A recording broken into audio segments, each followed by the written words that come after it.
Good morning, you guys. Now that I'm in Seoul, I'm going to be showing you guys what I eat and never gain weight. I know it sounds too good to be true, right? But just keep in mind that I do exercise.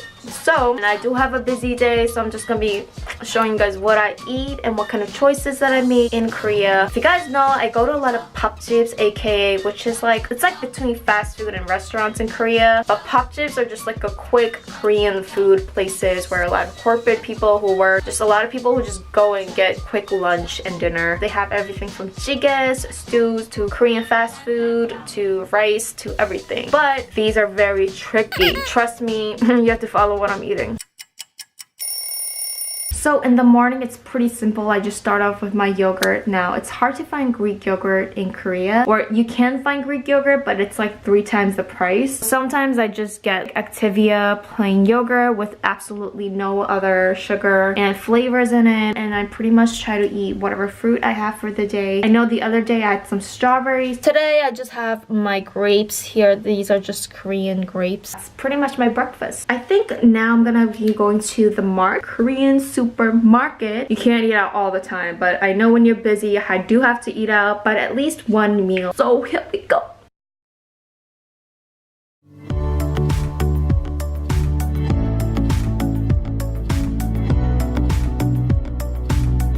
Alright, so I cheated and I got this home run ball, cream cheese. I could not resist myself. These are just like regular Korean grape. Got this tiny mushroom. It's like a Korean mushroom. You can't find this anywhere else. Of course, I got some tofu. Tofu is pretty good because it has protein. You can put it into pretty much any recipe. This is the Korean spinach. It's really hard to find like salad spinach in Korea. So these come with like literally the dirt, so you have to wash it pretty well. Zucchini. This is another green that I've got. It's really hard to find like regular lettuce and arugula. These were like the only like vegetables I could find. Some spaghetti. This is not whole wheat spaghetti. Again, in Korea, it's hard to find whole wheat stuff here. Alright, so I put my spinach, my mushroom, and my pasta's cut. And I cut some zucchini, and I'm gonna put this as my salad. So all these vegetables have a lot of water content, so I don't need to add any oil. Okay, seriously, don't worry you guys, I'm only eating half of it, and I'm going to be drizzling this chamgye dressing, sesame seed dressing. Alright, for a taste test, I'm going to be trying the spaghetti. Spaghetti with the chopstick. It's actually pretty bomb. Ooh, okay, Korean spinach tastes a little bit more heartier. These mushrooms are pretty good too. Now, I know you guys are wondering why am I making like pasta in Korea? And I feel like I could just use a lot of more vegetables when I make pasta instead of making something with rice. I can definitely do something with rice, but I feel like I need jjigae or something like salty with rice. So I do try to stick with something pretty simple. Hearty grapes.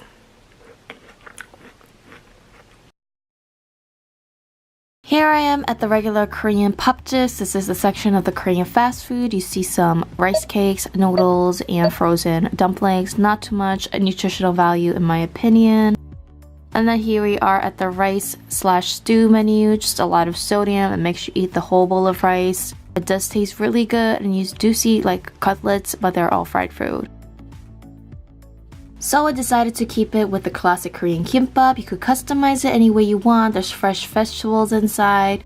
They do give you a side of kimchi and yellow radish, but I try to stay away from those. It's pretty much the only fresh thing that I could pick. A second option, I got a salmon roll. Now this has rice on the outside. It's great because I feel like they use less rice on these and more vegetables inside.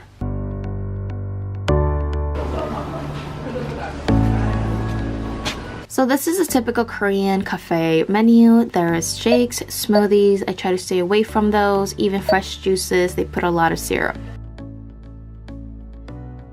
If I'm not in the mood for coffee, I do get iced green tea. That's another great choice.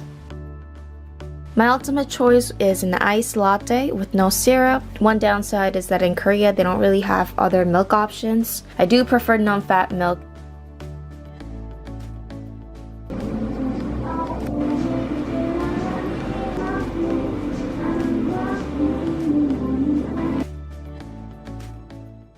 Alright Alright guys, it's dinner time. I've changed some of my clothes. I'm getting hungry. And I was thinking like, where else can I go and eat some Korean food except the places that I always go to? But when you're eating alone, like the papjip is like the only place that you could go to. Forever alone. Let's go and see what other choices that I can make. I ended up getting a bibimbap. That was the only menu in the item that has fresh vegetables. It's steaming hot. It's delicious. It has eggs, extra protein. Other options, they don't really have fresh vegetable options, so stick with bibimbap. Watch out the sauce though.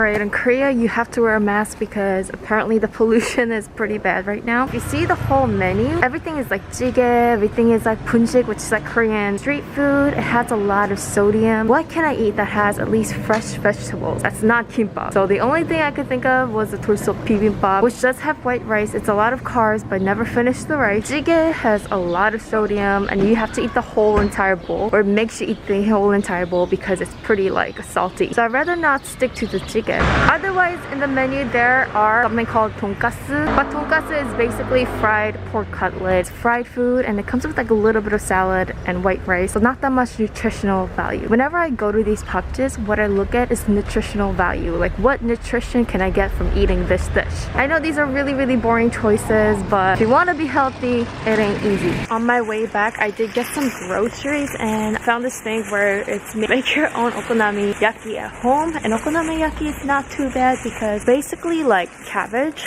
I'm gonna make that. I love okonomiyaki. I got myself just a huge piece of cabbage. That is all I need. It says to put bacon, but I am not gonna put bacon, too much fat. So I just made my cabbage mix. It came with a flour mix. I only put half of it. Like if I just put the whole thing, I feel like it's going to be too much flour. Do you guys hear that crispiness? Not too much, you guys, not too much. Oh, I dumped it all at once. Whoops. Alright, you guys, it's time for a major taste test. Cabbage fact. Cabbage has vitamin E, keeps the skin, eyes, and hair healthy. So just grabbing this piece. Oh my god, this is the best okonomiyaki that I've ever made before. So crispy on the outside. I don't know how I did it, but it's so crispy. And I didn't put that much oil, you guys.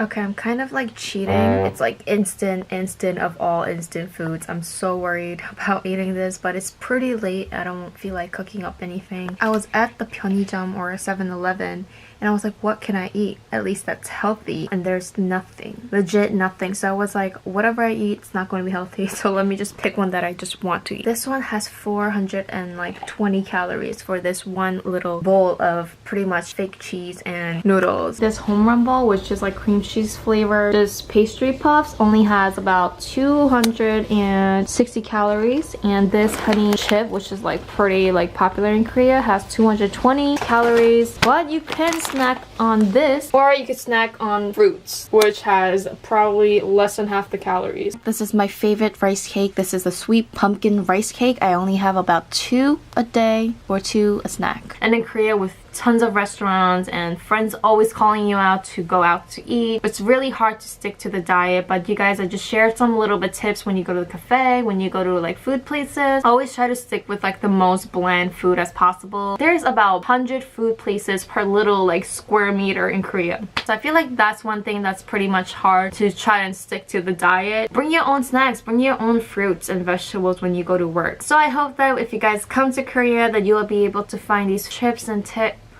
What the heck am I saying? You know, when I'm in Korea, like I told you, it's actually more challenging for me. Also, in Korea, there isn't like a calorie list, so you'll kind of end up just ordering whatever you want, so that's pretty dangerous. And see you guys later.